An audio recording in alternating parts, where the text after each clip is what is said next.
it's DarkMatch, and it's time for our review of 2015's No Way Out. I mean, Elimination... they really got to stop changing the names on these things for us. It's Over the Limit, goddammit. Think NASCAR. Over the Limit, that's right. The review for Over the Limit. Right, with the speedometers and the engine revving, it's over the limit. Wait, I thought this was Full Throttle. No, I thought it was Armageddon. Isn't this the Great American Bash? Fellas, are we Poison or Whitesnake? Just killed the joke. Says here was Quiet Riot. In honor of the 40th anniversary of SNL, I think Magpie just had that joke jump the land shark. I had to. Okay, it's DarkMatch. This is our review of WWE FastLane, replacing the better pay-per-views of years past. With me, I'm Teefus, and with me are my cohorts. I'm Magpie, and while the WWE was on the road to FastLane, I was stuck in the traffic at the Mexican border. I'm ChristopherSays, Mastodon on the Monotone, and I got it like that. And as always, this is the worst introduction ever. I'm sorry. Hey, go ahead. I don't even know what that was. This is like a reunion tour. As always, I am your Foxy friend Backlash, and it's time for What is Iron Sheik tweeting now? And there's the danger zone.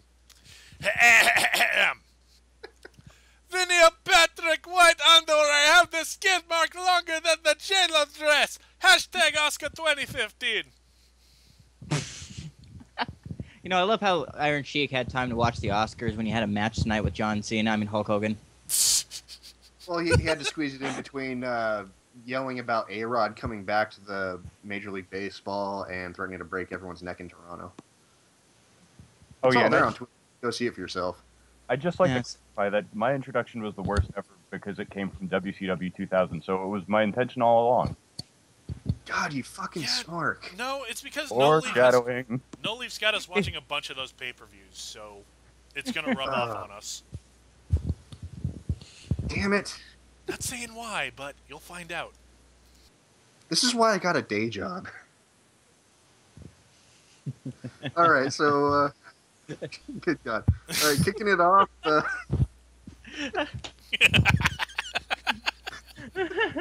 up, Backlash.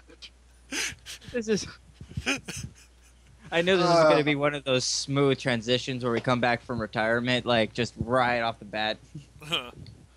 We came back from retirement last month with the Royal Rumble. That reminds me. I got the perfect song for the closing of this.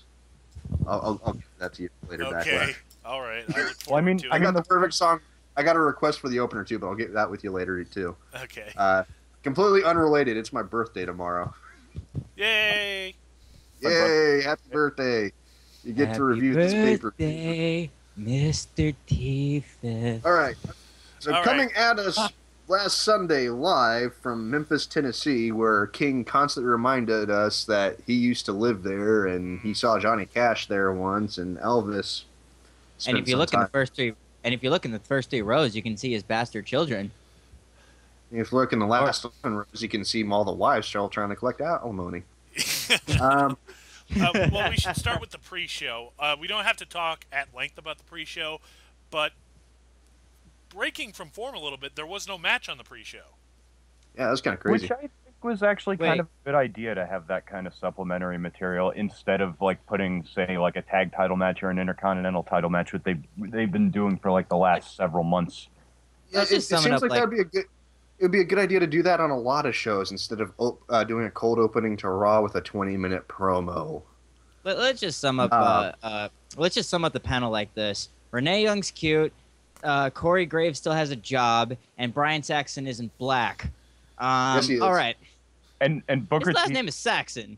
And Booker T's dreadlock. Dude, there's people named Smith that are black. Yeah, Smith has more of a brother tone to it than Saxon. That's like WWE giving him a name. He's safe. Okay, Barry White. Anyways, instead of a match, we get Ms. TV.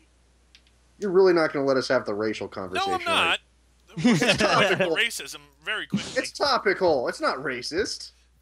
I'm not saying there's anything wrong with black people. I'm just saying they have names. Just like white people do. Let me get you a shovel. You can dig faster. There's nothing wrong with those people. I just don't want them down the street from me. I didn't say that. They're welcome down the street from me. They're welcome up the street from me. They're welcome all over the street. We're going to have to start over. Fuck that.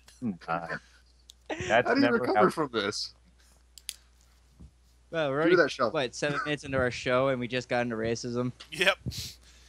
You guys are accusing me of it. I didn't do anything. Hey, let's let WWD handle our racism. All I said was Byron Saxton had a name. E-I-N-G-O. Slave name. The fuck, man? So The Miz comes in with Damian Mizdow, Who gives a shit? no longer a stunt double, now his personal assistant, Yeah, and he's he's been- still as over as fuck. He's been demoted, and Oh, Miz they're takes- building him up, though. They're building up a good catapult for him, though. They're playing into it. I hope You so. think they're gonna use the second annual? Dude, they had so many chants break out, and they had Miz stop the interview so many times to yell at Mizdow for it. It was great. Do you think- They're building up to it. That's think going to they're be a WrestleMania match. That's what I'm saying. Like, I'm thinking because Miz is in the second. Well, spoilers. He's in the second annual Andre the Giant Battle Royale, the thing that was supposed to get Sarah over. I'm thinking like he's gonna be one of the last dudes in, and then Mizdow eliminates him, and then that's gonna be the great moment of comeuppance. I don't think they're going to have a battle royal. I think they're just going to have a match. No, they who announced knows? Did they? Yeah, Curtis Oh, yeah. Axel's in it. Ah. Oh, good. If Maybe there's one guy that doesn't deserve a WrestleMania payday. No, if there's one guy who deserves more than ever a WrestleMania payday after what happened at the Rumble, it's Curtis Axel. Curtis Axel got screwed. Hey. Hey, you get to be in the Rumble. No, you don't. You get Curtis looks Axel like screwed he got. Curtis Axel, okay? Hey, he gave Axel himself. screwed Axel, made a set of wheels. Hey, he Hey, gave if he wanted himself to get over, the he axe. should have emoted. We can't all talk over each other. This doesn't work. Yes, we Okay. can. It's competitive. Competitive reviewing. But yes, Yeah. The Miz's We're interview. not going to get through this show with Magpie and I okay. here. Anyways, I Miz got TV, and he's interviewing Paul Heyman to remind us that Brock Lesnar is not here tonight because why would he? WWE really wants to hang on to him, but they don't want to pay him enough to show up. Not to mention, no matter whether Reigns or Bryan wins, Brock Lesnar is unconcerned. Heyman even gets some heat off of Mizdow for a second, which was a fine. Yeah, that was good. I'm not saying that there was anything wrong with Paul Heyman coming out to cut a promo. That was awesome. I Yep. just I'm- I know a lot of I'll people say- I know a lot of people are behind this Brock Lesnar angle. I can't get behind it because of the I'm backstage behind politicking going on here. They're so desperate to hang on to him. They've given him everything on a silver platter, and he can't be bothered to show up. Fuck Brock Lesnar. I don't give a shit about Brock Lesnar. I'll say two things about He it. can go I'll rot say in two the things. corner of wrestling hell. I'll say three things about it. Number one, I agree with you. He can rot in wrestling hell because of the way he left the company back in 2004. Number two, Paul Heyman, as always, is fantastic. He takes lemons and turns them into lemonade, including a Mizdow chant that broke out in the middle of him doing one of his spiels. He waited for the crowd to die down, and he turned and said, "That's okay. In case you missed what I said, I'll start over." And he did. He started over, and it was great.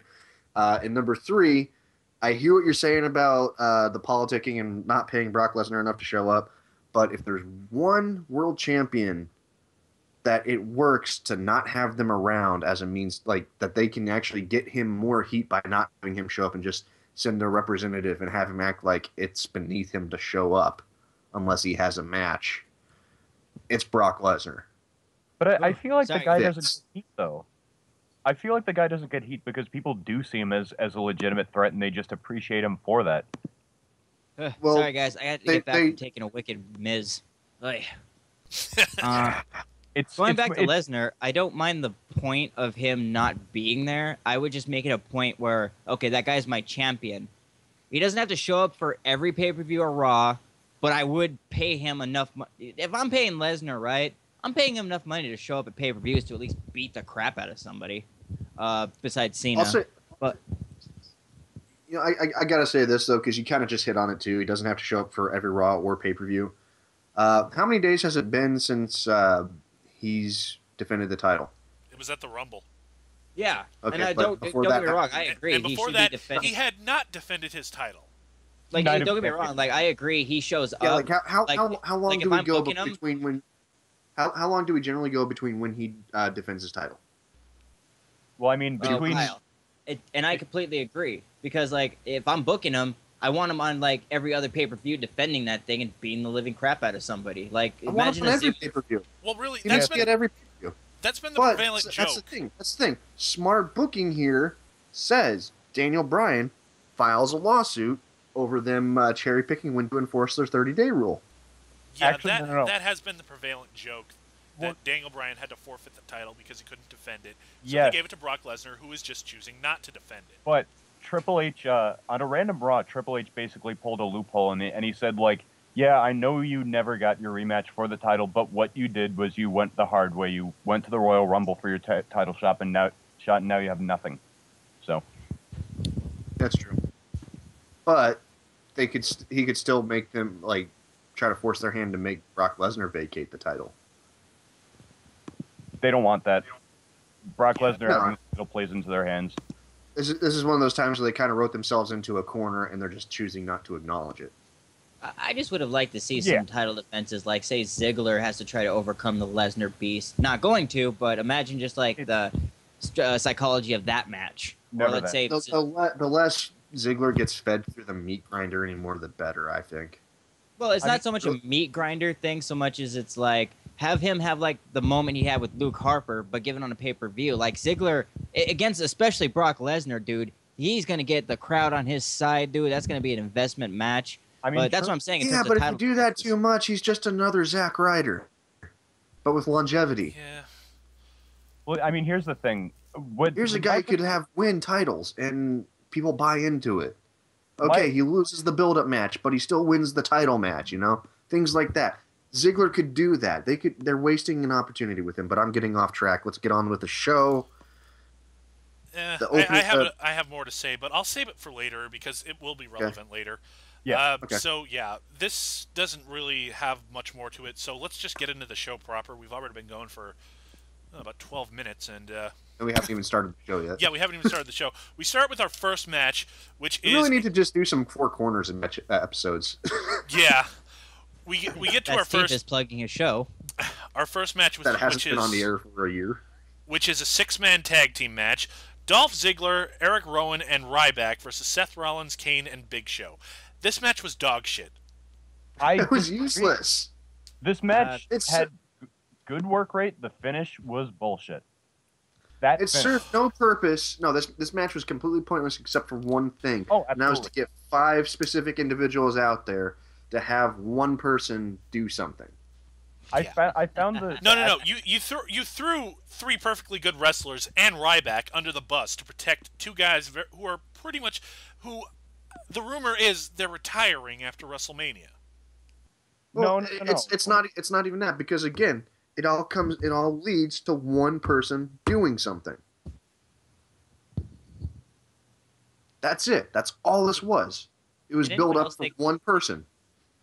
Did I think of this match as just like Ziggler versus Rollins again, but this time the stipulation is they have like 2 other people with them? It was filler. I was still entertained by the work, but the match itself, it felt like either a SmackDown main event or an ill-advised Raw main event. No, it felt way more like a SmackDown main event. Also, going back to Brock Lesnar, if I'm Seth Rollins, I'm pissed because the announcers keep putting over the Money in the Bank briefcase, which he is unable to use because Lesnar never shows up. So all the tension that surrounds Money in the Bank, gone. He could take it out to Brock Lesnar's home with a referee and just blindside him in his driveway. True. Real quick. Why the fuck is Rowan and Ryback with Ziggler? I honestly think that's just like a clever ploy to get those 2 some type of cheers when they're announced. That way you hear Ziggler's music and people are cheering, and then Ryback and Rowan come out right behind Magpie, him. It's a callback to Survivor Series. I know it's a callback, but that's what I'm saying. It's like they're pairing these two assholes up with guy who actually does get chance just to make sure they get chance. And because No Leaf isn't here, and he'll slap me if I don't, I have to ask, why is Survivor Series still a thing? Because Survivor Series could be awesome. Just like the Royal Rumble. That's for a different show. That's for a different show. That debate is for a different show. I mean, for what it's worth, this whole situation that we have here is a matter of three guys still being kind of relevant in the fans' minds, so they got to have them somewhere, but they're not really important. So it's okay if they lose. Management doesn't care if they lose, even if it doesn't make sense or do anything for anybody. Then you got the five guys that beat them out there because, well, they got to be fodder for this other guy that's coming out. Can we just go back to not pretending to going back to not caring about Ryback? I really like that. I was very proud of WWE fans in that era. But no, I liked Ryback in this match. Number one, he was quite over, and number two, he had some very good counters. Like, he played off of Seth Rollins very well. There was this one spot where Rollins it's in Nashville. Those idiots will cheer for any steroid freak. B, that's Seth Rollins doing the work, and C, you're a gimp. How dare you? Genghis' hometown. I really feel like Ryback kind of he only works in a good guy meathead kind of way, kind of like Flash Thompson as Venom works. Sure. Yeah. That's it. I don't like him as a heel, even though I like Venom as a heel. I don't like Ryback as a heel. It just doesn't work for me. I'm just thinking, there's a whole list of other people he could walk all over and just take Ryback's spot. Like, what purpose does he serve other than being there? I mean, he's over with the crowds. He's easy to chant to. It's like Kurt Angle's music got a gimmick. Yeah. Dead Space. Just like the match. This is what we felt about the match. Yeah, we just don't want to talk about what happened after the match. Okay, I want to see this match. I want to see what it's building. I want to see the match building. The Authority does what they usually do and get an underhanded win. Was it because of J&J or was it because of a quick distraction? I didn't even think they won. No, they won clean. They won very clean. It was Ziggler had Kane in the corner, and then Big Show came along and just cranked him in the face with a knockout punch. 1, 2, 3. Kane gets the pin. Which is stupid. I remember fuckery going on with that finish. No fuckery. No, there's plenty more fuckery later, but there was this action probably not this match. With the finish was so unimportant. You just saw the other two J&J run in after the bell, but you didn't really notice the bell, so you thought it was a DQ finish. Are they waiting for WrestleMania to have J&J security get shoved up Big Show's ass, or when are they going to get their comeuppance that gets them off TV? They're supposed to be Triple H's Gerald Briscoe and Pat Patterson, but they're more working for Rollins now. No, I see their purpose, but it's I think it's ran its course. Rollins should just be on his own at this point. Well, about to be on his own because it's going to be him versus Orton at WrestleMania. Oh, there's your shocker. I'm sorry, I gave away the surprise I've been alluding to for the last 20 minutes. Teefus hearing voices. Randy Orton is back. Yep. Yay. And I gotta say, before Backlash gets all negative about it, I'm not going to get negative about it. I want to see if Revolver Man was here, he'd get negative about it, but I'm not going to get negative about it. I'm going to get... No. Fuck Volvo. I'm calling him out. Okay. He was supposed to be here to go toe-to-toe with me over Orton, and that lazy Canadian son of a bitch didn't show up. I'll go Would you like me about Orton? No, you don't count. You're from New York. Would you want me to play the role? Would you want me to play the role of Revolver Man? You're even further from Canada, Magpie. Don't even try. I can play Revolver Man. No. There's only one Volvo, and it is not you. But basically, the way to be realistic about Randy Orton's return is he gets his massive pop right now. He'll get some good face heat for the next maybe 2 months. It'll die down slowly. They'll turn him heel, and it'll be lukewarm reactions from then on. Maybe a little bit of heel heat sprinkled in, and then rinse and repeat until he either gets injured, goes in a movie, or just decides. He gets his biggest reaction when he is a chaotic, kind of slightly unhinged heel, barely hanging on to his sanity. That's when he gets his best reactions. The problem is you can't hold someone that close to the razor's edge that long. They either have to snap or come back down from the edge. So, but So Orton's Orton- back. yeah, So what you're saying is Orton's like a snail moving along the edge of a razor. What? that's how I describe his mic work. What? Woo! Oh, It's like way to get Stuart Little with your descriptions, Christopher. actually, that was Apocalypse Now. Oh. It got me. Okay. What's the next match we're supposed to be talking The about next that we're match- avoiding? Is Stardust versus Goldust.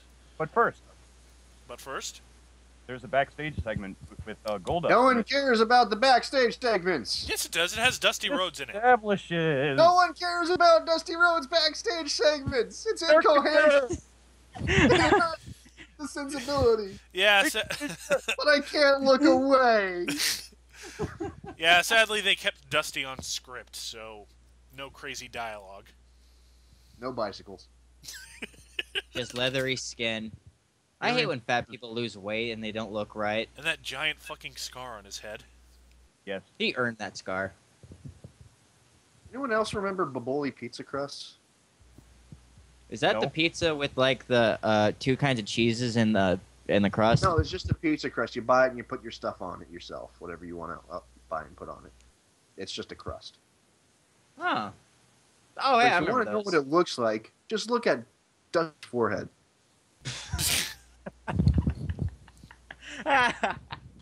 Oh yeah, one thing I will mention about the first match actually that I didn't get to mention was that there are two super kicks in that match. If anyone's keeping count, those won't be the last two. Oh God, no. And just for the record, I'm ripping on Dusty Rhodes a lot, but I love the dude. He's hilarious, and I love watching him. He's entertaining. So don't get it twisted. This is love for Dusty Rhodes. Oh, Teefus, it's not like we're gonna get hate mail. I mean, Again. sometimes We'll just love, get YouTube comments. sometimes love stabbing someone in the dick with your eye. I mean, stabbing someone in the dick. God damn it! You can't God. you can't put a camel through the eye of a needle. Backlash, I think you're going to have to keep count for how many times we crack each other up in the show. And I think Chris and I are running away with it, but I think Chris is running away with it right now. Well, we'll see where the night takes us. So, Remember, I'm just trying to Indy, make more that's shit for you to do baby. post-production. And now here's a list of racial slurs. Isn't that Goldust promo? He cares about no, his brother. Yeah, this promo was pretty much Dusty Rhodes explaining to Goldust, you gotta reel him in, but you can't hurt him. If you hurt him, it's just gonna drive him away, and blah blah blah blah. And Yeah. Goldust is like, I can't make any promises, but I'm gonna go get my brother back. So it's like they both are like, we need to get Cody back into sanity. We Well, might have to hurt him. If you I don't can't know. It's like Cody back, I'll then speak Black Rain is gonna directly come back. And we don't I'll want speak that. directly. Damn it, Chris. La, la, la, la, la, la. No, no, no. La, la, la, la, la. No, no, no, no. Go ahead. Directly about this La, match. la, la, la, la, la. son of a bitch! Okay, go ahead. I'm done. Go ahead. I'm drinking water. Go ahead. I'll speak directly. You fucking asshole. I'm not even doing anything. Speak directly about this match. It was one of those going into it. I knew it was coming, but I just let it happen because there's no stopping him. Okay. At least there's a good chunk of spot in this podcast that you have to edit out, so you don't have to like be so. Yeah, exactly. You're I could step just on making Magpie- more work for me. If I could, but yeah, if I could step on Magpie's toes, this match was essentially we're saving everything for the WrestleMania match. So Yeah, let's not that's all much. it was. The match itself wasn't bad. One thing I really liked, the crowd was actually chanting Cody, and every time they'd do that, Stardust would act like it was driving him insane. Dude, he played that really well. Because both of these guys, we were stoked for the match. I like that match on paper. I very much want to see it, but this is one of those times where fuckery would have helped. In that, just imagine like Goldust coming out. He's going to help his brother. He's going in the match. He's conflicted. And then Stardust just comes out, beats the unmitigated shit out of him. Thus, no match. And then you can build to WrestleMania. Instead, there was a person who won in this match, and that's not exactly what they need. I think it actually kind of worked pretty well to do it the way they did. I mean, it works, but I see if it played out like a different formula, it still would have worked better. But it just all comes down to just the clean finish, and I think having the match on FastLane, because it just seemed like when they tagged it on, it was the match that was like, okay, this has to be a good work quality match along with the tag title match to make FastLane good in case it goes to shit. Well, it was a good match from a technical standpoint, and absolutely, Goldust has actually been pretty entertaining in this run in his career, which kudos to that guy. Slapped the shit out of his brother. And even Stardust is damn entertaining. Cody can fucking emote. I love Cody. Oh, absolutely. It's good stuff. It's too bad he looks like. But yeah, this match, I think. If there's one problem with this match, it was that promo ahead of the match where they said we're talking about you got to be careful not to hurt him, and he didn't come anywhere near hurting Cody anywhere in the match. It wasn't like a blood feud or anything like that. It wasn't special like Hell in a Cell or anything. There's nothing at stake. He did. It was just out of him one point. I mean, maybe if Dusty had specified "don't hurt his pride," that would have made the match make more sense with that promo. But other than that, it was a great match, and I think having the clean finish like they did was actually pretty good because it's kind of like Stardust is tired of living in people's shadows. He wants to prove that he is better and beyond everyone else in his family, and because he rides the stars. Yeah, and because Goldust beat him, he's still got something to prove, and that's what pissed him off. Yeah, I mean, it does work in a building point of it. I guess it's just different booking ideologies. Like, if I were booking it, it would go like this. I mean, either idea works. It's just that's where it comes down to where I disagree with it. But that's just it, subjective booking. I mean, it still works. I get what you're saying because there's going to be a match coming from it. So why have the clean finish now?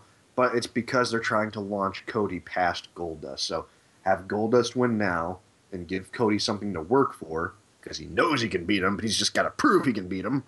He goes to WrestleMania. He beats him. Maybe they have one more rubber match. And Stardust is Stardust, and he's shooting for the stars, and Goldust goes back and forth. I'll tell you what, though. After this feud ends, Stardust has to keep that gimmick. Do you remember, like, 2 SmackDowns ago, I think, where Goldust was broken up about Cody leaving, and then as soon as, like, in the middle of being interviewed by Renee, Stardust just pops up on that little screen and does a Batman 1966-esque promo. I want Cody Rhodes to keep doing those things. That was fucking awesome. Oh, he's great. But even if they wanted to have him drop it, there's a good way out of this gimmick with this feud right now. In that WrestleMania, he doesn't beat Goldust, and that breaks his psyche even more, and he starts to question Stardust. Maybe the key to beating Goldust is as Cody, not Stardust. I mean, there's ways to there's ways to walk away from this gimmick gracefully, and you still got it in your pocket. But since when has WWE ever done anything gracefully? Katie Vick was graceful. The Bella Twin fuse was grateful. Can we just make a version of Godwin's Law for the WWE that if you bring up Katie Vick, your argument is invalid? Well, Katie Vick was valid. Well, actually, my take on it is that if you bring up Katie Vick, then you win everything. Katie Vick wins. What is it, Exodia? Pretty much, yeah. Yeah. So after the match, we cut to Dusty and Goldust backstage, and they're talking. And Stardust... Katie Vick was talking. Stardust shows up and basically just rants at them, saying like, "Oh, I know, you're trying to get Cody back, but Cody's gone. I'm Stardust. Cody's dead, and as far as I'm concerned, so is my father." And he kicks the shit out of Goldust. Just a good mule kick right to the face. Yeah, slams the what shit they do out is, of him into a crate. What they do is they have the standard WWE beating these days where you throw somebody against something that rolls, and then it was just standard. But that kick at the end was just an excellent exclamation point to that cliche. Yeah, Yeah. that was a good way to end that promo. And And so is the hiss. Yeah, it's a nice dramatic moment. Stardust needs to keep hissing. Yeah. The more hissing, the better, I say. Nice dramatic moment that we're not allowed to dwell on because here's the Usos coming out to scream about how they're Samoan. Isn't that what you translated it to? Like, we're Samoan. Yeah, that's We're basically Samoan. the translate. That's what they're saying. They're just talking about how they're Samoan. I thought they were We're calling Samoan, themselves but God like Gold. us. But yeah. But this okay, tag so match up happened. next is the Usos versus Tyson Kidd, Cesaro, and Natty. And This Sorry, fucking match. and if there was a match of the night, this was it. Well, not even match of the night. This match was ugly as fuck, but in the best way possible. Oh. Yeah, it was. It was bowling shoe ugly, but a bowling shoe ugly that sounds good when JR says it's bowling shoe ugly. But here's what it is. It's kind of like a Danny Elfman piece. Like, it sounds great when you listen to it, but when you listen to it with, like, the ears of just, like, say if somebody was into music theory, you're like, this is disjointed, but it works. I don't get it. Yeah, from a technical standpoint, it was a very sloppily executed match, but it was so Just fun like to Katie watch. Vick was sloppily executed. It was so fun to watch that I didn't care. But I mean, they did try some psychology towards the beginning. Like they were working off Jimmy Uso's leg. Like Cesaro was picking it up for like a one-legged swing. He was turning it into a half crab. Kid was doing his own submissions. There were some super kicks in this match. I think 3 of them. Super kicks. Was there a Well, swing? What I really did like how they emphasized that where both guys were tag teams, especially, I mean, Usos are brothers, so they got that innate thing about them, but they've really been, in this match especially, emphasizing how well that Tyson Kidd and Cesaro work well together. I mean, they just flowed. Despite being a team that's been together for, like, what, 3 months now? Something like that. Yeah. Yeah, but they've really, really flow. I mean, not like the Motor City Machine Guns, but they work really well together in the sense where it's like, okay, and the Usos did this too, where, okay, if one guy's in danger, they're going to save their asses, and they're very aware of, like, where the other guy on the team's going to be. So they really capitalized on that a lot, and I thought it was pretty cool. And if you could definitely put a rhyme and reason on, like, the last 5 or so minutes of the match, it was basically each team, like, doing all they could to save their partner from either a pin or submission. Like, they were pulling out all the stops just to, like, go on for a little bit longer. That was effective. Yeah, and you did really buy, like, when they was in danger, like when Tyson hooked the sharpshooter, you're just, oh my god, I think it did. Because you see 2 other people clear out, and you're like, oh, God, this could be it, but then he super kicks him out of there. But I still believed it. I mean, it was like a Ziggler match towards the end. Where it's like, oh, shit, that fall matters. You know, I kind of had this thought while I was watching this match. The Usos got the face paint on. You know, each of them has a different half of the face paint, so you can tell which one is which. How do you Does that mean without the face paint they could pull some Bella Twin magic kind of stuff? You can tell them apart. I mean, Jimmy's the... No, they've done that, but they've done the face version of that, where the referee gets them confused. Yeah, it's like, that's what I'm who's saying. the legal man? No, you didn't tag. What the hell? I don't get it. You can tell them. Go right ahead. Do you think being Samoan eventually, as they age, you'll be able to tell them apart without the face paint, kind of like you can tell the Bellas apart now? You can tell them apart. I mean, Jimmy's the guy with a sleeve Magpie, tattoo you're with the killing super the joke. kicks. Jimmy's the I one was with trying to set up the my joke, own bit, you dick. Damn it! And you stepped all over mine. Damn it, you guys! This is what it is. Jimmy's the one with breast implants. Jay's the one with flat all over him. It's like instead of you're the Marty, I'm the Shawn Michaels or whatever. They're gonna be like, I'm the Nikki, you're the Brie. No, I'm the Nikki. You're the Brie. There'll be a WrestleMania match centered around that argument, that back and forth. Backlash, your thoughts? I have no thoughts anymore because that was so stupid. You've emptied my mind. So what you're saying is, you're the Nikki, I'm the Brie? Sure! Why not? Oh. Anywho, after all that glory, Kid... yeah, Tyson Kidd wins with the moss-covered 3-handled family credenza. Yeah, new tag team champions, and I'm sure the Usos will win the titles back at WrestleMania. With an armbar. That's the point. I brought this point up when we were watching this pay-per-view. They're trying to turn the Usos into the next big tag team because they've been around longer than 6 months and they haven't broken up. That's why. Well, how many times in the last month has JBL said they're the best tag team in a long time? Yeah. And they're trying to turn them into, like, I guess a new version of the Hardys. I would say a new version of Paul London and Brian Kendrick. No, they got London and Kendrick's ring gear, but I wouldn't call them Matt and Jeff Hardy.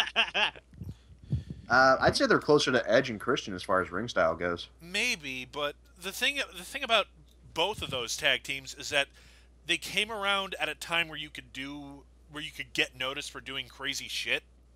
Yeah. And the Usos don't really do crazy shit. They're very good in the ring. I'll give them that. Well, that's what I'm saying. It's like they're kind of like Edge and Christian. They don't do anything really all that crazy except they deliver.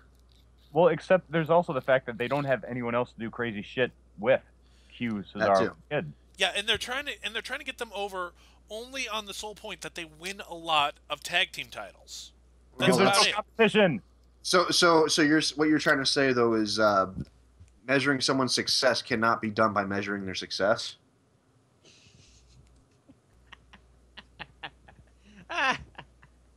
To be fair to the Usos, how long have they been? If they, to Backlash's point, for the Usos, for all the shit those guys have been getting for years, where no one was using them, and I mean to the point where no one was using them. Even if it doesn't work out, they're not the best big thing. They fucking deserve this spot. That's why I'm so happy every time the Usos do something. How long were they around without actually winning a title? Or winning matches, for God's sake. Like about 2-3 years, basically. Yeah, and then. But you know, as good as they are, they'll never be like the all-time greatest tag team ever, the Ascension. You shut your whore mouth. They're better than the Road Warriors. They're better than them. It's true because they said so. Well, if they say so, then I guess it's true. I can't fight it. God damn it. Well, We're sabotaging our own show. Yeah. They'd sing a goddamn chance, then fuck. And we've lost all of our audience, so let's continue. Oh, one of them. Katie Vick's still walking. Okay. Next we have... Next we have the fucking Triple H Sting bullshit. Point the band. Hold up, Chris, give me a second. Backlash. You and me, we gotta talk for just a moment. Yeah.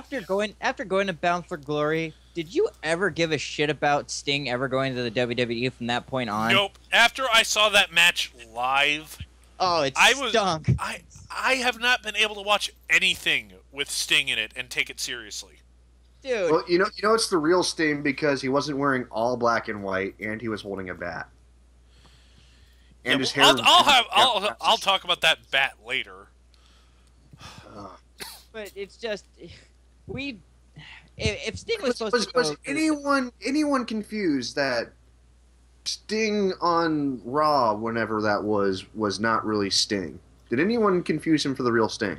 Oh, you mean when he attacked Triple H with mannequins? Yeah. He didn't really attack him so much, he just go right behind him and go boo. Was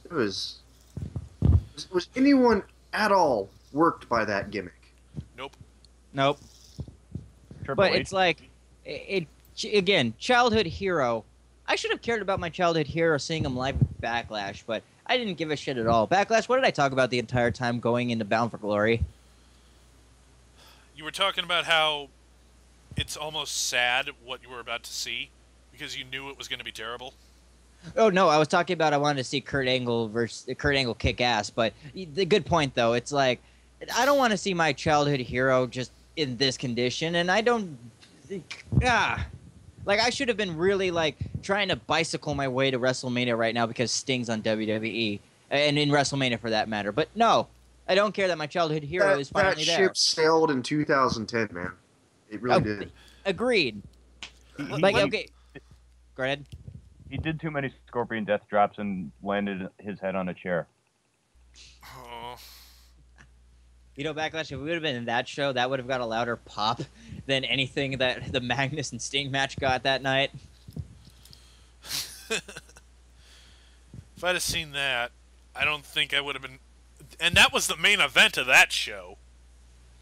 Shit, at least we had Bully Ray versus AJ Styles that night, and that was awesome. Hell yeah, dude. All I got to say about this Sting and Triple H segment is I couldn't help but start thinking of Thunder in Paradise, and after I started thinking about it, I couldn't stop thinking about it. You know what I couldn't stop thinking about? I couldn't stop thinking about the fact that Triple H is bringing up the fact that he killed WCW. Like, he is the superstar who is responsible for WCW. Never mind the fact... He was out with a quad tear during that entire angle.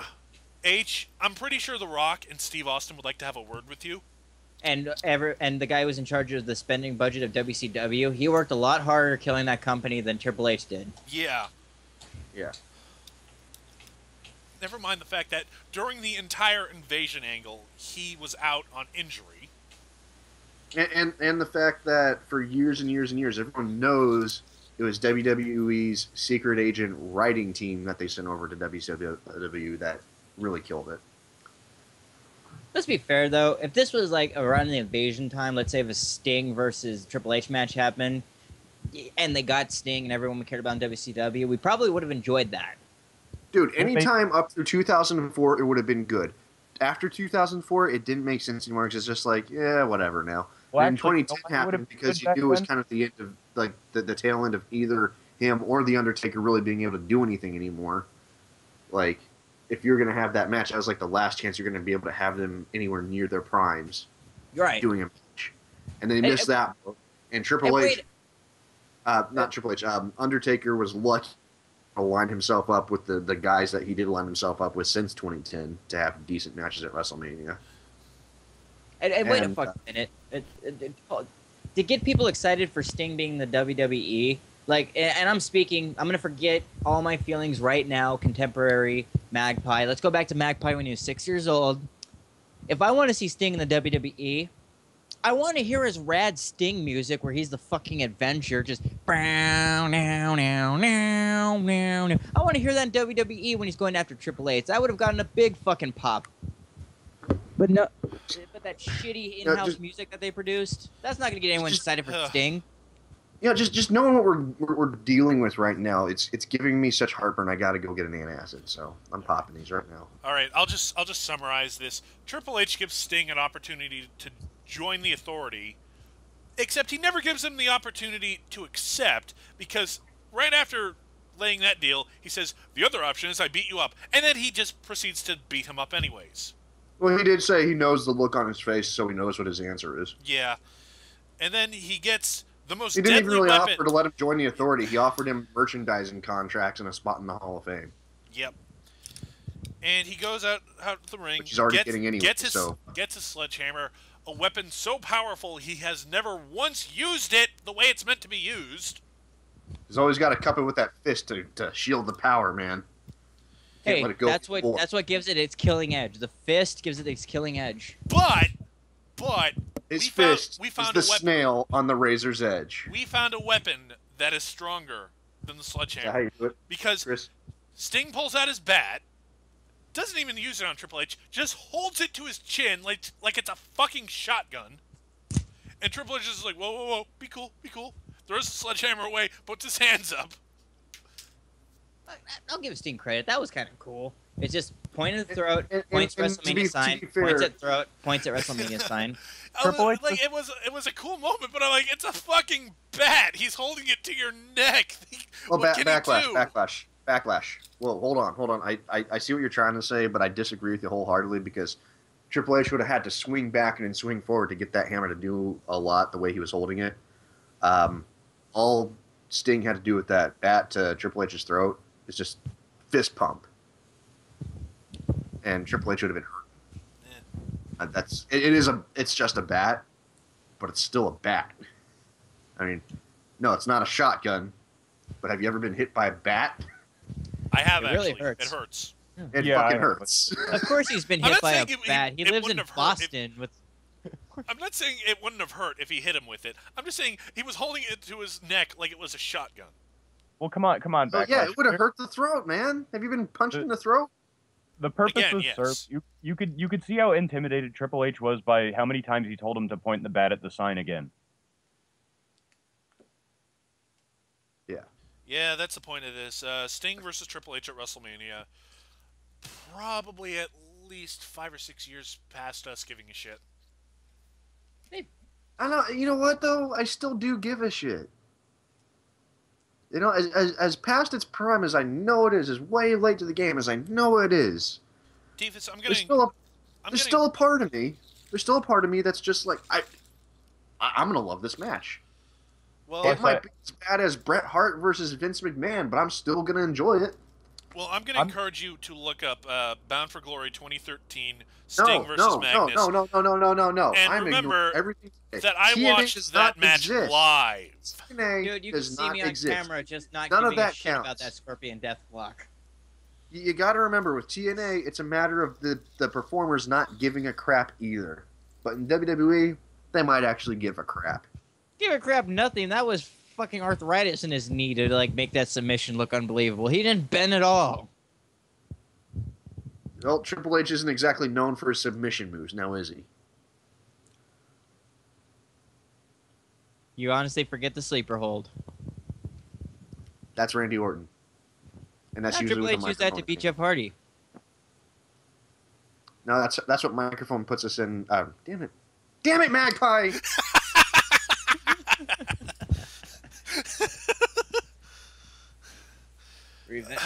Okay, now Got a perfectly good segue out of that goddamn segment, and you fucking fuck it up with goddamn Jeff Hardy. I hate TNA. This is what this boys down to. TNA fucked this up for us. Fuck you, TNA. You ruined Sting versus Triple H 2015. I killed. We killed the boyish enthusiasm Teefus had for the match in like 4 seconds. Fuck Anyways. you guys. I'm gonna go watch porn.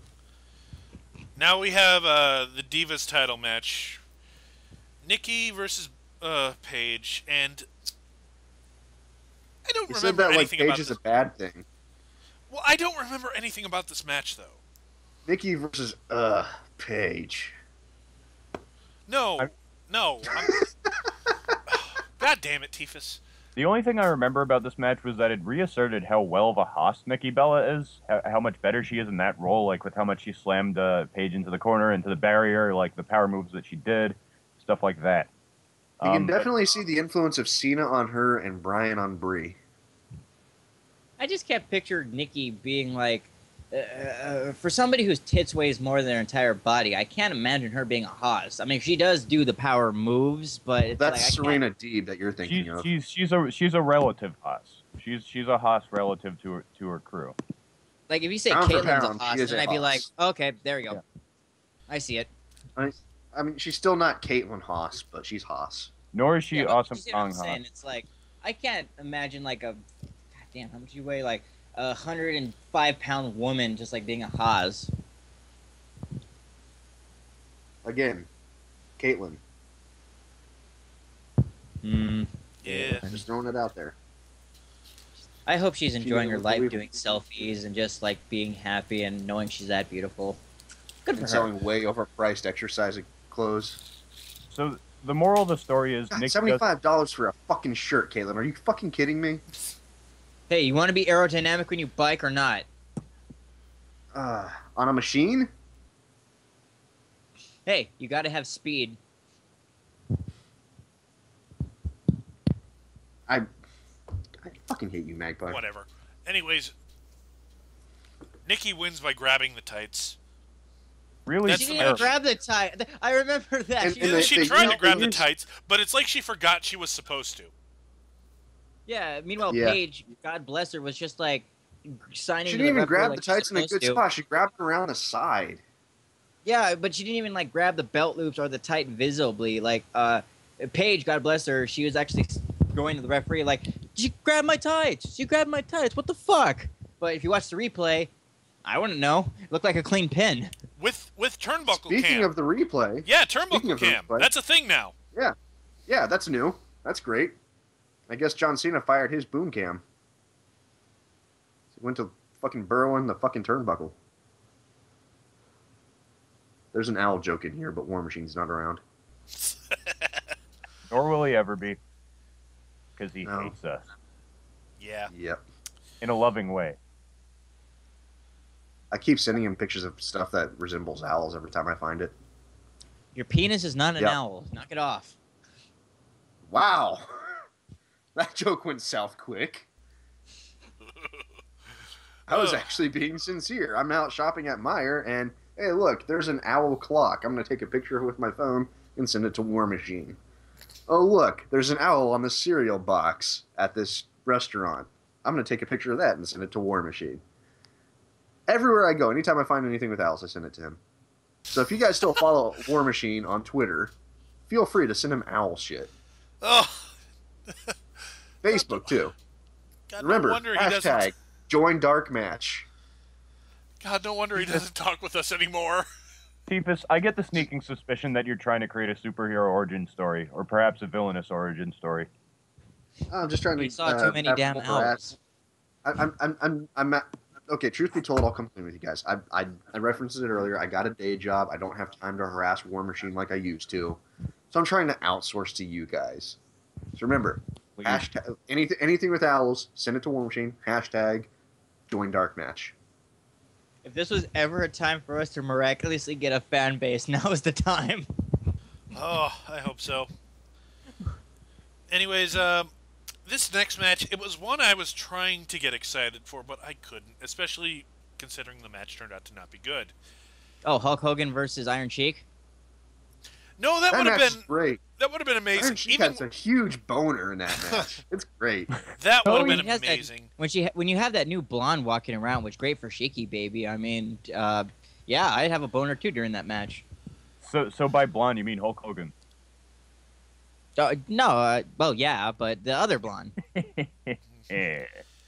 All right, so I'm of course talking about the Intercontinental title match between Dean Ambrose and Bad News Barrett.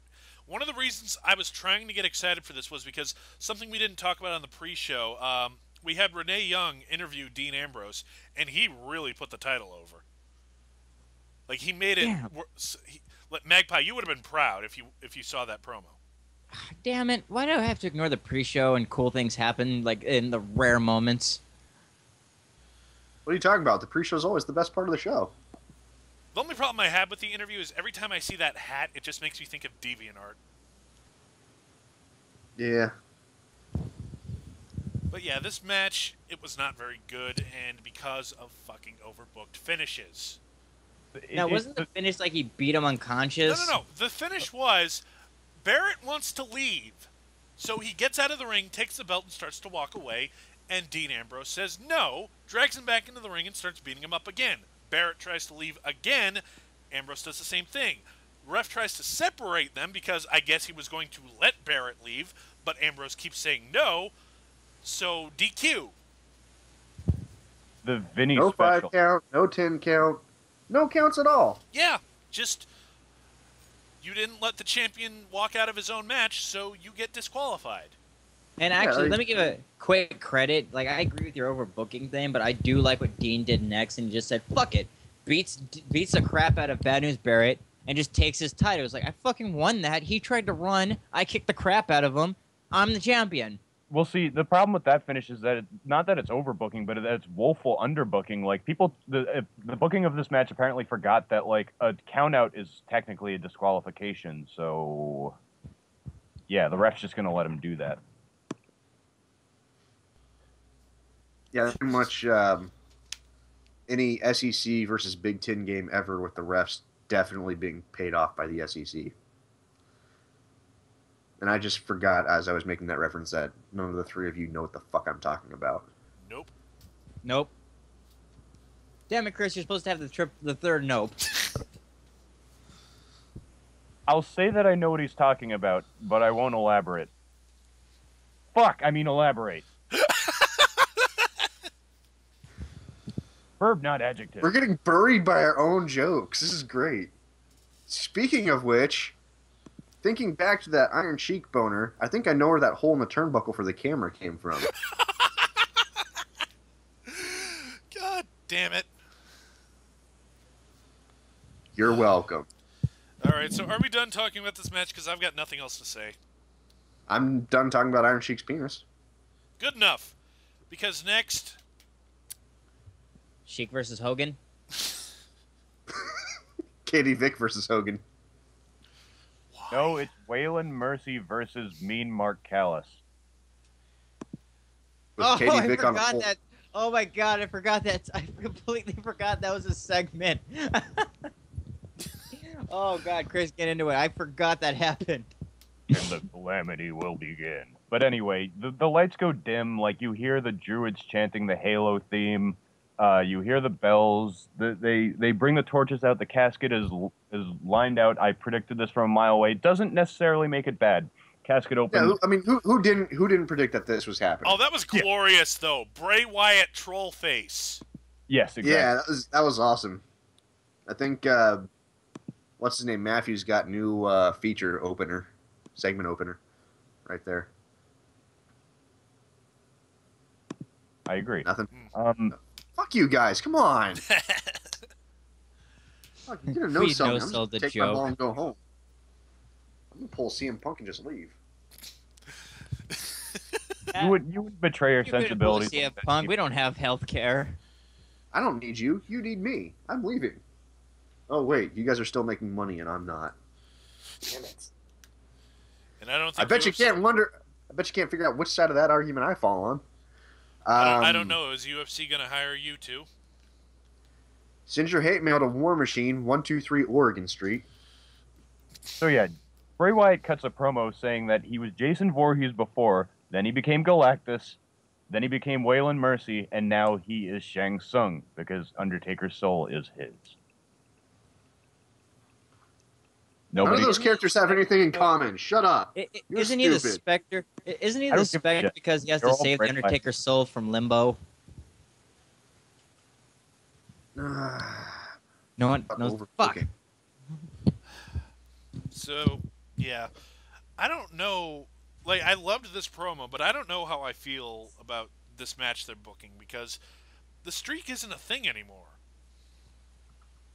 Well, you could still have this match. It's just the problem of having this match is what idols have Bray Wyatt has killed? The Eater of Worlds, okay, he hit the wall of Cena, then suddenly, oh, well, there goes that. And, okay, he didn't even kill the idol right away of Chris Jericho. And then does nothing but beat up R-Truth for a couple months. And looks okay in the Royal Rumble. Only to get dropped on his literally carried out of the match. And then now he's supposed to be the Eater of Worlds that's going to defeat The Undertaker or at least, like, free his soul. No! I didn't see him kill any idols or really make it believable, and it could have worked. It really could have worked. At least from a booking standpoint of getting excited. I don't know. I mean, I'm all flustered now. there are people who have done less to Undertaker at WrestleMania than beat him and have still gotten Undertaker's wrath. But instead of going after Brock Lesnar again for a rematch or anything there like remotely like that, they're going to have Bray Wyatt versus Undertaker after it doesn't mean anything to beat Undertaker at WrestleMania anymore. I feel like if you weren't going to have Bray Wyatt be the one to break the streak, you at least should have had that match happen before the streak was broken. Yeah. Because By Giant Gonzalez, look at him. Wow, the brute. He's so hairy at 8 feet tall. What a maneuver. how much does he weigh? I don't know. Go look it up. Well, Don't make any jokes until you do. Do we trust Bray Wyatt to have, like, a great Undertaker match? Like, if this was Luke Harper, I'd be like, okay, this is going to be fine. But Bray? I don't know. It could happen. I think maybe. Bray could do it. I think Bray could have a good Undertaker match. I think Goldust could have had a good Undertaker match. Oh, of course. I think I'm not Goldust could still I have a good Goldust. Undertaker match. But my whole point is the streak is broken. What does this do? What does this do for anybody? Now, you're no longer challenging anything phenomenal. You're just beating up on a 50-something-year-old man. Yeah, there was always this kind of like air that like if the streak was ever broken, that would be the end of the Undertaker. But no, here he is. 1 year later, he's fine. He's not even here yet, though. He hasn't appeared yet.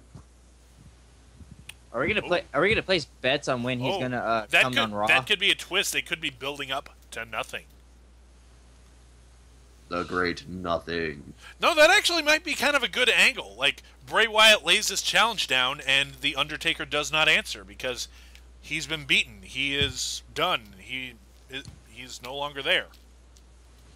So what, Bray Wyatt shows up at Raw and is like calling out The Undertaker, and The Undertaker doesn't come out. What comes out then? Because you can't have Bray Wyatt not have a match at WrestleMania then. Bray Wyatt at WrestleMania. Where are you, Undertaker? Meanwhile, in Texas, fuck you, Donkey Kong. I'm not saying that that's the route WWE's going on. I'm probably wrong, but if that is the route they're going down, they haven't thought that far ahead. You know what would be really cool? Use it to debut someone new from NXT at WrestleMania. Oh, you and your good ideas. I mean, let's go down the short list here. Finn Balor would be a great, creepy kind of big event opponent with the face paint and all that stuff. Yep. Body paint. Kevin Owens is not going to happen. Sami Zayn's not going to happen. None of the other. I guess the only other guys that could do it are what's his name? Corbin. Corbin. No, not at all. He I mean, they could book him just to be Dempsey? like, it's Corbin, but that guy's gonna lay an egg. Not unless you want the second coming of Brodus Clay. Old Dempsey would be great, man. What are you talking about? He's got that music, Bull! Bull! Bull! Actually, I do want him to go to the main roster just so people can go, bullshit! Bullshit! It's coming. You know what would happen every time they go to Philly. Well, here's the thing. My idea about that is that they did that on purpose so those chants will happen, because you have to be fucking stupid or completely naive to not think that crowds are going to react that way, especially considering how green he is. Yeah. But, I guess that leaves just two other guys that you have to bring up together. You can't have one without the other, as far as I'm concerned. S-A-W...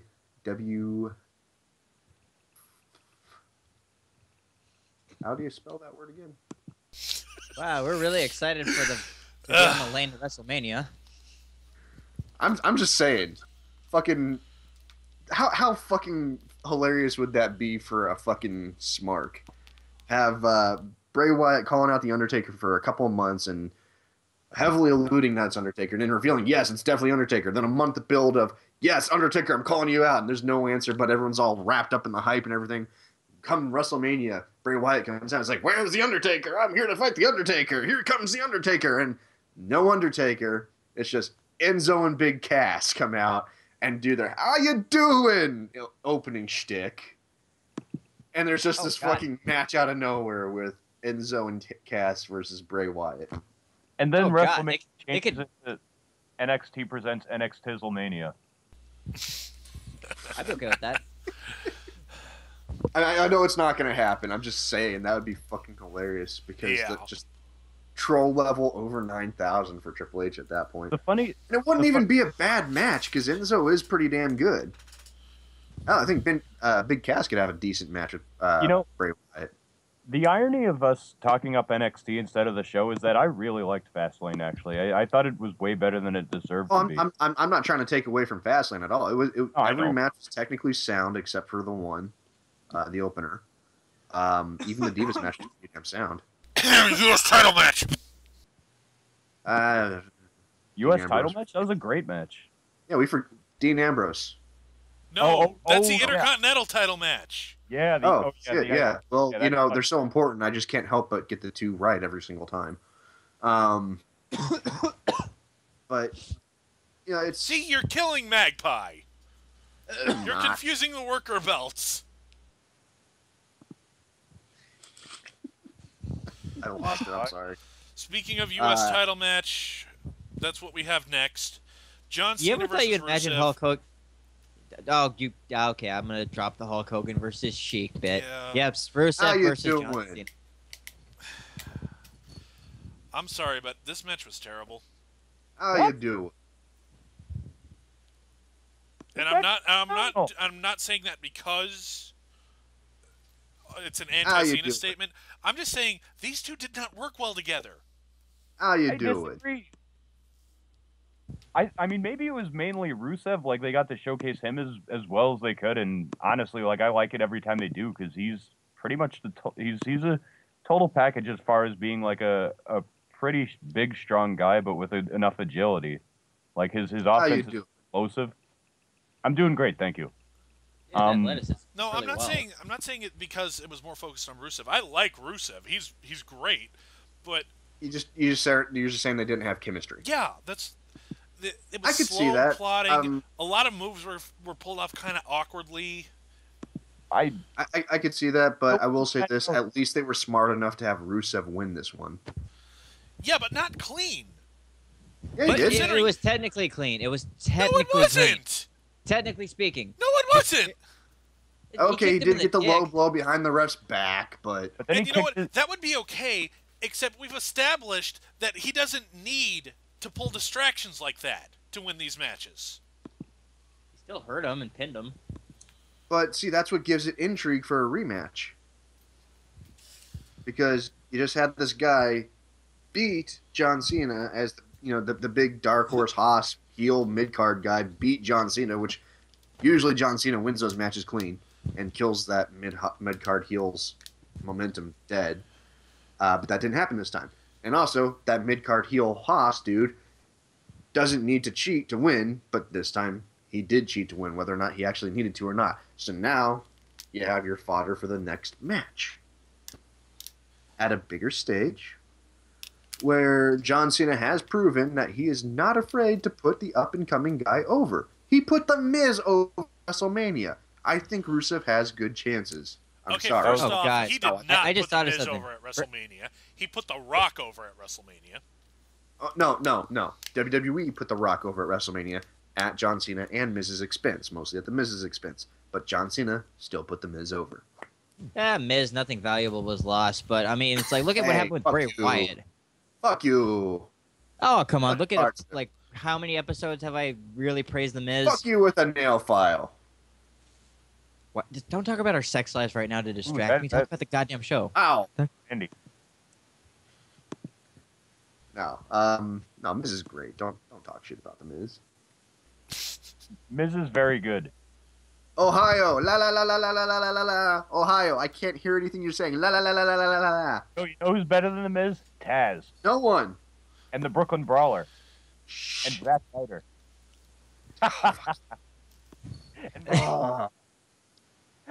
See, it was a joke until you threw Zack Ryder in there. Now it's serious. If we're gonna play this game, If we're gonna play this game, you know who's better than The Miz? John Cena. Oh, I agree with that 1,000,000%, even if without being a smartass. You and I are no longer friends. This show. Fuck you! I said you it. I'm taking it back. You and I are not on speaking terms. This dark match. Ooh. Chris, can you tell Teefus that I don't care? I'm not talking to you, Magpie. I'm talking to Backlash, who I'm not talking to. Backlash, can you tell Teefus that I'm sorry? It doesn't work that way. You acknowledged him. I don't condone these rules if you acknowledge him. But here's the problem I have with this match. You're saying we're building up to a rematch. I don't want to see a rematch. This match was not good. I don't think they can do better, really. Yeah, I was watching. I'll give them the chance to. I'll give them the chance to try, but my optimism is not that high. Backlash. Well, now they know that Sami Zayn's not debuting after WrestleMania, the night after WrestleMania, and probably it should beat Rusev's streak because he's that good and wonderful of a performer.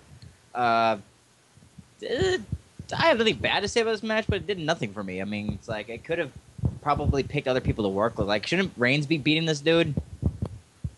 I agree. That's how his build-up should have gone instead of him just being skyrocketed into the title picture. But that's another story, and it's kind of too late to discuss that. Although you talking about Sami Zayn is kind of giving me the idea that if no one from America can beat him, then you have a guy who's basically his gimmick is that he's multicultural. So it takes the whole world to take down Rusev. Imagine him speaking back to him in Russian. World War against Russia? Sounds fun to me. Backlash, my point is not that it was a good match or that's going to lead to a good match or anything like that. My point is this show, the purpose of it was to bridge the gap between the Royal Rumble and WrestleMania. Nothing of consequence happened on this show. But it's like it's an overblown Raw then.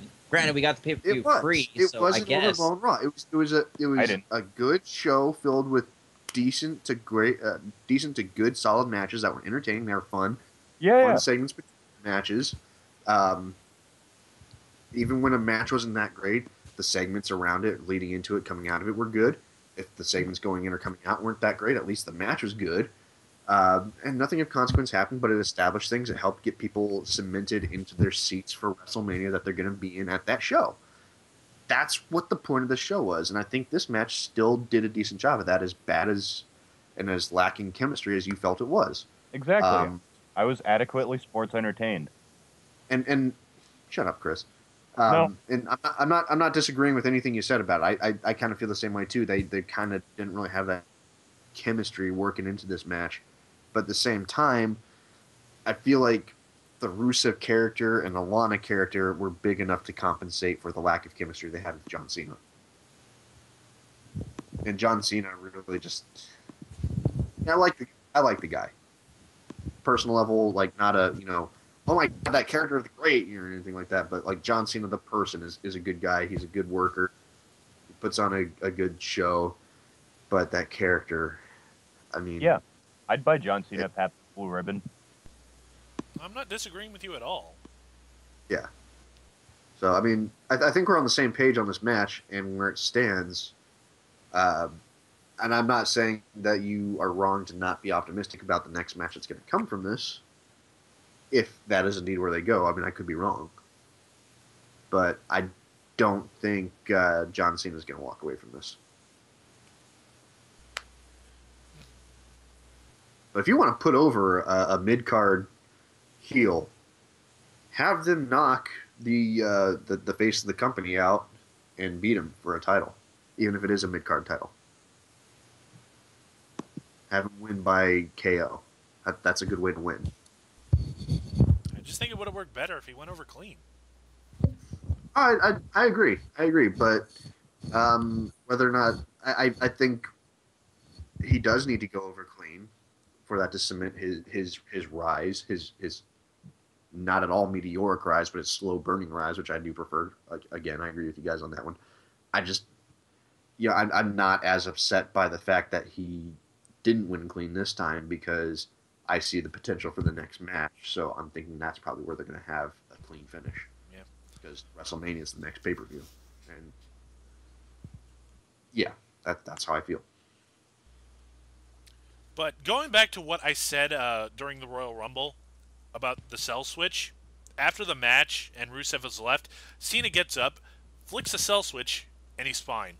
After a low blow and being stuck in the accolade till he passed out. Yeah, no one has fine. ever defended Cena's ability to just not sell a shit after. No, it just goes back to what I was saying about the cell switch. Come on. Yeah, no, I agree. I agree. He looked really dejected. Really dejected. Kind of dejected. A little dejected. Okay, it was a straight face. He was completely upset by the fact that his jimmies were rustled. I'm just waiting for Cena to just like open up on Lana and just start doing those corny Lana's a whore jokes. Or do those already happen? I forget. Can we not have any more unwarranted slaming from John Cena? Because be a star. Don't bully. It's not even that. It's just. Don't bully people. It's just. If a woman is mean to you, call her a whore. It's not even that. It's just right there. Every single one, every single time he has any animosity towards anything that lacks a penis, she's a whore, because heaven forbid you tell her the insult to her personality or her sensibilities. Like, you could start insulting Russia to her face, and that'd be fine. Or if take it back a few years, Eve Torres, instead of calling her a whore, or a Hosky or whatever the fuck it was, how about you insult her crappy dancing that she did with R-Truth every time she came out to the ring with him? Yeah, or insult her drop. I would have gotten behind that. I'm John Cena. I do a better drop kick than you, Eve. Or just call her a two-timer, and don't fucking put gender into it. Just say she's a shitty person. Whoa, hold up. Whore and two-timer Yeah, the only it's the same thing. Yeah, but horror also has No, certainly. Well, promiscuity. I mean, a two-timer can be fairly neutral, double cross or whatever. You manipulative snake in the grass.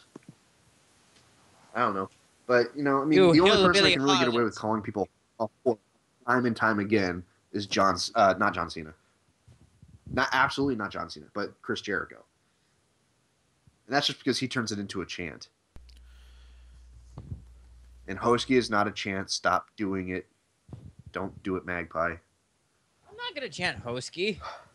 I knew you were, Although I was there when you she were tried to, thinking like, it. Don't even tongue- deny it. I was there when she tongue Cena, and you know what? That's a pretty hoary thing to do to Zack Ryder. Wait, you know what? We're getting off track here, but this is worth saying. When did she lead Zack Ryder to believe, did she actively say anything to Zack Ryder about, yes, this is a romantic relationship you and I are fostering here? When did she do that? Because I don't remember seeing that.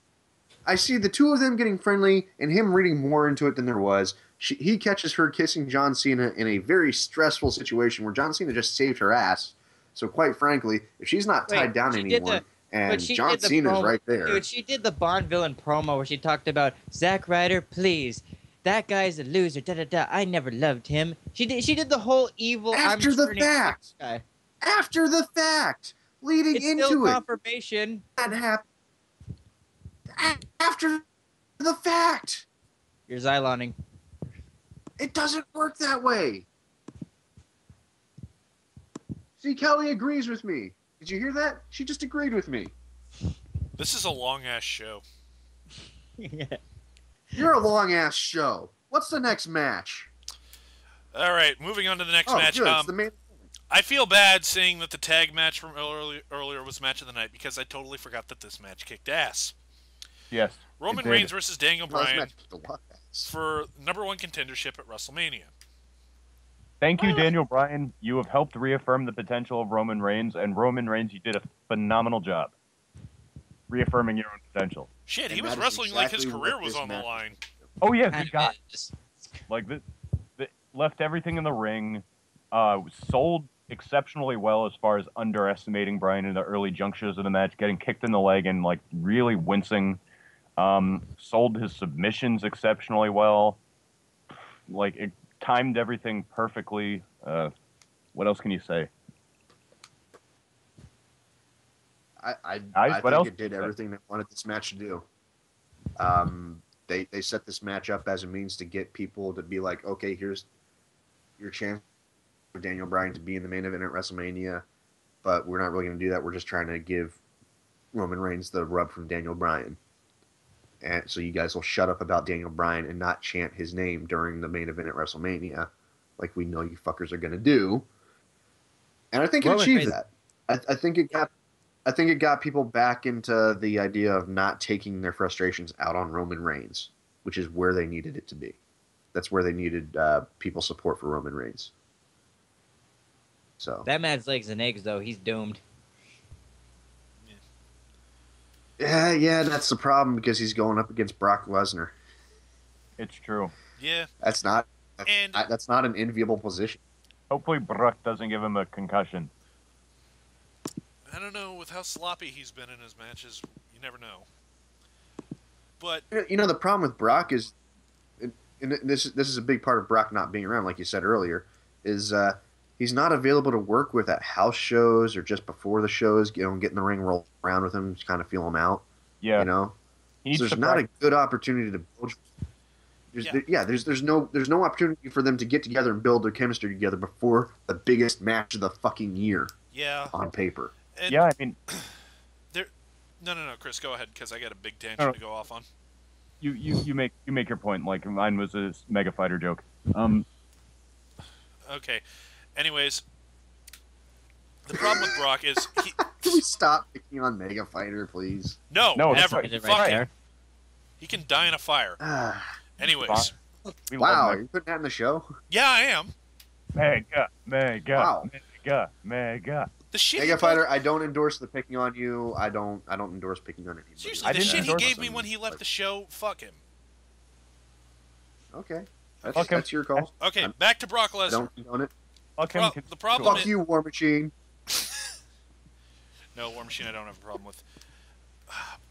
The problem with Brock Lesnar, I know, I'm just when people say they like watching Brock Lesnar matches because he looks like a big scary dude who just throws people around and beats the crap out of them, I get why people find that entertaining, but I don't see that when I watch a Brock Lesnar match. The problem is when that's really all he does. I watch a guy who just doesn't want to be there. That's what I see when I see a Brock Lesnar match. He's not interested in putting on a good show. He just wants to make it look like he's hurting someone so that he can get the match over with. That's all I see. I can't see past what is in his mind, pretty much. Ain't that like the psychology of his character, though, being a mercenary, where he's like, I'm not going to do flashy shit like Seth Rollins with the Phoenix Splash that still makes me cry to this day. No, I get he's like, I just want to kill people and get this over with and get my paycheck. No, I totally get it. Like, he's a monster. He kills these guys in the ring, but I just can't see past his actual mentality of, I don't want to be in WWE. And fair enough. The rumor surrounding Roman Reigns is that WWE wants him to surpass CM Punk's record for longest title reign, because CM Punk is currently, of present-day wrestlers, has the longest title reign. He beat John Cena, and I think he also... Did he beat Bret Hart's record, too? Oh, yeah. He beat so. modern... He's the WWE term. He's like the longest reigning champion of the modern era. No. There's like probably 3 or 4 guys ahead of him. It's Hogan, San Martino, and... I'll have to look this up, but he has like either the 4th or 5th longest title reign. You're never going to beat Bruno San Martino. Nobody in history. That's just never going to happen. But if anyone did, that would be like WWE is going out of business, and they just don't have anybody they used to put the title on. Yeah, but there's a rumor to this rumor now, because they're kind of starting to reevaluate Roman after what happened at the Rumble, and B, they need to keep Brock happy. So now the new rumor is that Brock will retain at WrestleMania, and he will surpass CM Punk. If they are willing to pay him, and then they have more matches at Volume with Brock Lesnar in it, I'm cool with that. But fucking use him if you're gonna have him around. Because he really wants to go to Bellator, and now what's apparently the word on the street is that he's really close to signing a deal with him. WWE gave him the streak that kept him around for a year. Now they got to give him something else. Well, I don't know too much about that jazz. I'm not into the rumor, but I could very much believe it happening just on the basis that Scott Croker, the guy who used to run Strikeforce, he's the CEO of Bellator now. So with him being the CEO of Bellator, Brock Lesnar has a direct ear in that guy, a direct voice in that guy's ear, because Paul Heyman and Scott Croker are really good friends. So that deal can very much pan out. And with the Viacom money, you can afford Brock Lesnar. You know what? I'll say this about this. If they go that route, 2 problems with it. Number 1, they're going to just kill Roman Reigns as a potential main eventer if they don't have him win at WrestleMania, with all the bullshit controversy that's been going on about getting him into the main event at WrestleMania.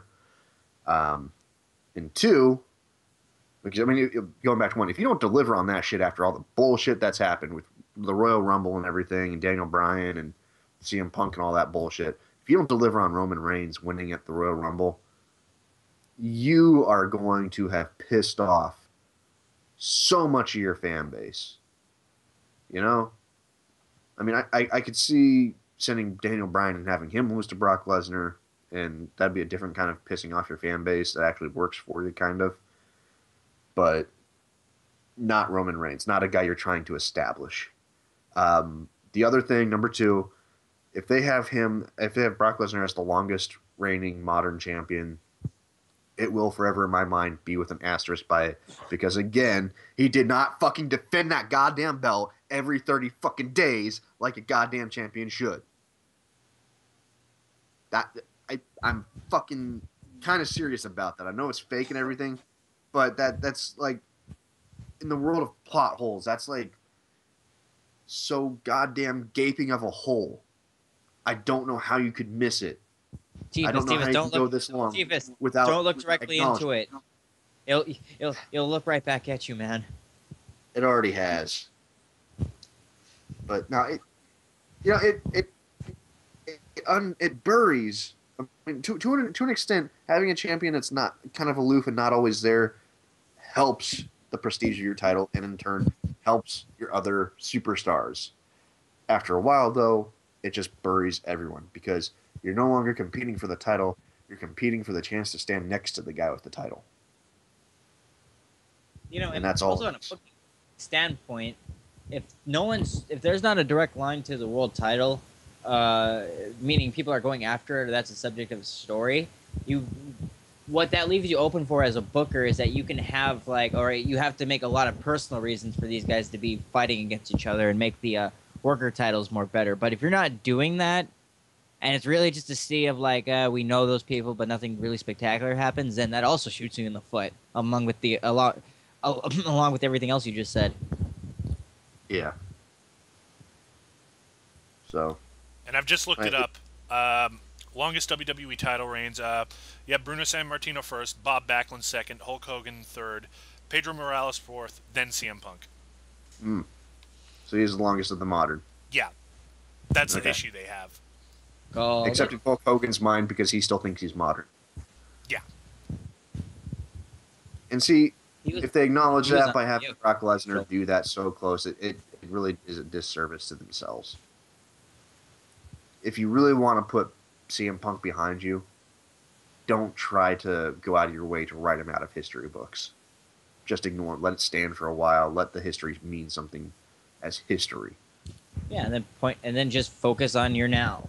There's Roman Reigns. There's Ziggler. There's Bray Wyatt. There's Cesaro. There's a whole bunch of people you should care about that are here now. We don't care about Punk. Look at these people. The more you try to force your utopian vision of the WWE universe, the worse you're going to make it.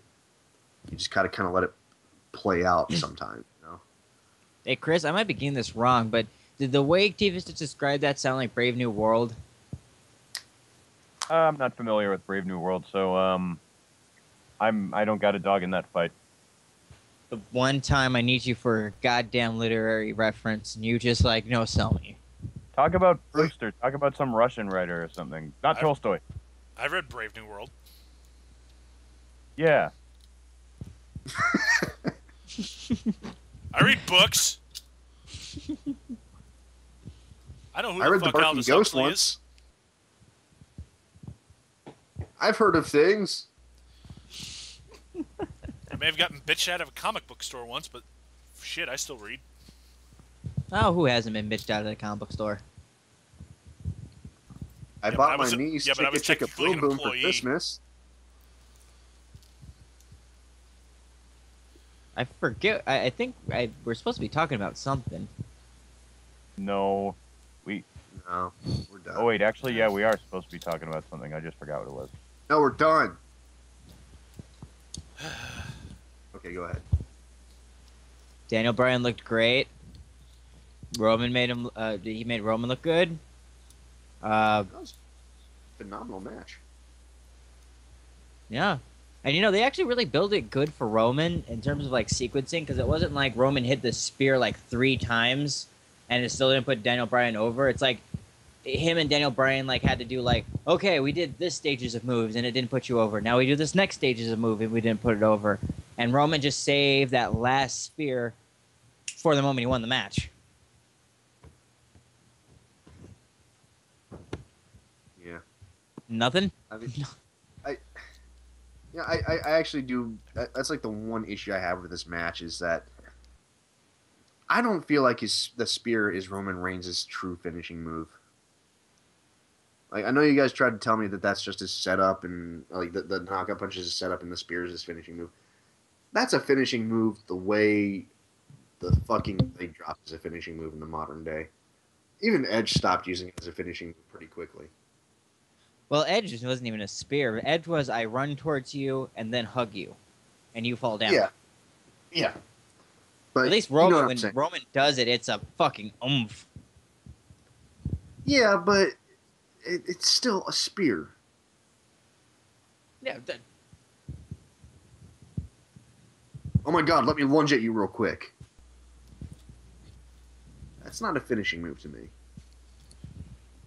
I don't know. You want to take that spear? I no. don't take anything from Roman Reigns. Except for maybe his lunch money.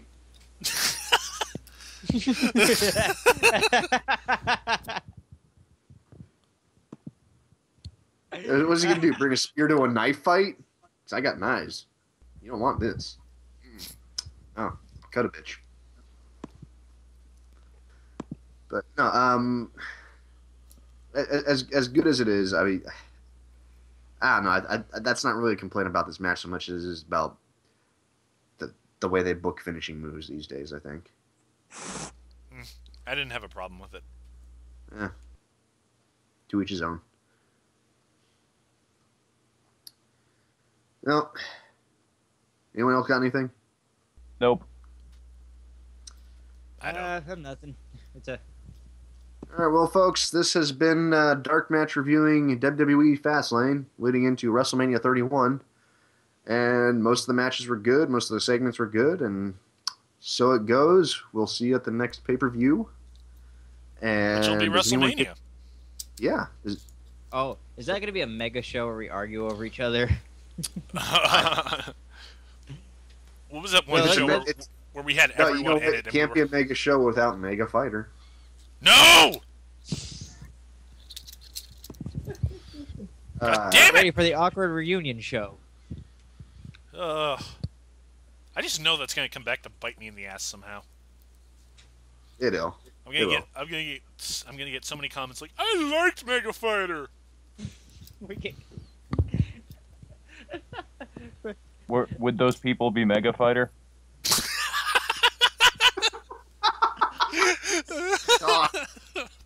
I love Mega Fighter though. He's cool. He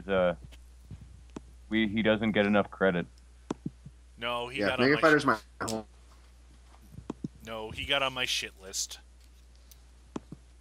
Everyone's been on your shit list. Hey, me and Backlash are cool. Shut up. No, we're not. Don't ruin this. You stole my seats at Bound for Glory. For the last time, that was TNA's promotion staff's fault, not mine. Yeah, I gotta have my come seat to. for WrestleMania. I gotta back Magpie on that issue. That's long been known that TNA does not honor their tickets. I tried to get the family pack, but no. Oh, speaking of tickets, what is it? Money in the Bank is coming to Columbus this July, and I already got my tickets to that, or Are June, they- or whenever. Are they still doing Money in the Bank? Yeah, If it's you buy good. me a plane ticket, I'll go. I already bought the tickets, man. Buy your own damn ticket. No, I said a plane ticket. I I'll know. buy the normal. Just buy me a plane ticket I'm not buying you any tickets. and cook for me. I'll cook for you, but I won't buy you tickets. That's where I draw the line. Can I That's just Can I come to Columbus too? Okay, then fucking cook me a meal and mail it to me. You pay jerk. your own way, and you pay for postage. Because postage is like tickets for mail.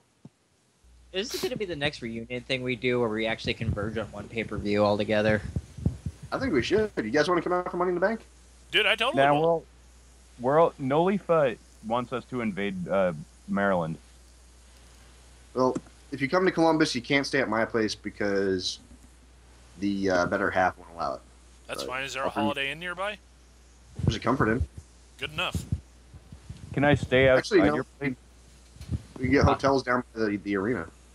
Can I stay outside your place, namely outside your bedroom window? Chris, can I spoon with you because I'll have no other place and I want to feel safe? As long as we're both staring into their window. Okay. You know what? I'm laughing because I'm going to say yes to that just because I'm on the second floor, so you'd really be spooning and staring into the floor, the window of the room that was close. And she is disabled and retired. No, we'll just get suction cups. We'll just get suction cups. We'll be fine. You can spoon with suction cups. I like how the show slowly bombed towards the end. So are you guys like coming out as furry octopus people then? me out of this. I didn't drag you into it. They're dragging me into it with their tentacle love. Shut up, Lovecraft. All right, I think we've. I think we wore out our welcome 5 minutes into this, so let's go ahead and wrap it up. Do we still do that? What gets more screen time than whatchamahoots? Wrong promotion. Yeah, but we don't review TNA anymore. I want to show Jay Lethal more love than I show HBK. Okay. So what's screw it. our We're doing new what gets ending? more screen time than Jay Lethal. Turnbuckle camera gets more screen time than Jay Lethal. No, it didn't. It gave more screen time. Oh, yeah. Come on, man. Good point. Personification. Let's see. The wax on Brian Saxon's head gets more screen time than Jay Lethal. I'm not going to make the joke. I'm not going to do it. Yeah, this is actually kind of a hard game to play with. You got that. I'm not making that joke. You're trying to make me. Just do it. Just do it. No, We're hitting self-destruct. Get that choke. I'm not doing it. Oh my God. Fuck you for putting that joke in my head.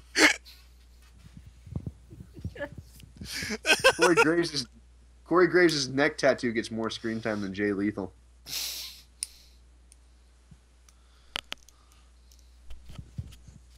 Chris, you gonna go? Chris, stop reading Rasputin's diaries and get over here. I think he left. Can I read a Russian writer? He just left. Really? Yeah, I think he's gone. He's still there. Yeah, he's still on the call, but I think he just walked away. Chris. Go make a pot pie. Someone get a... Son of a bitch.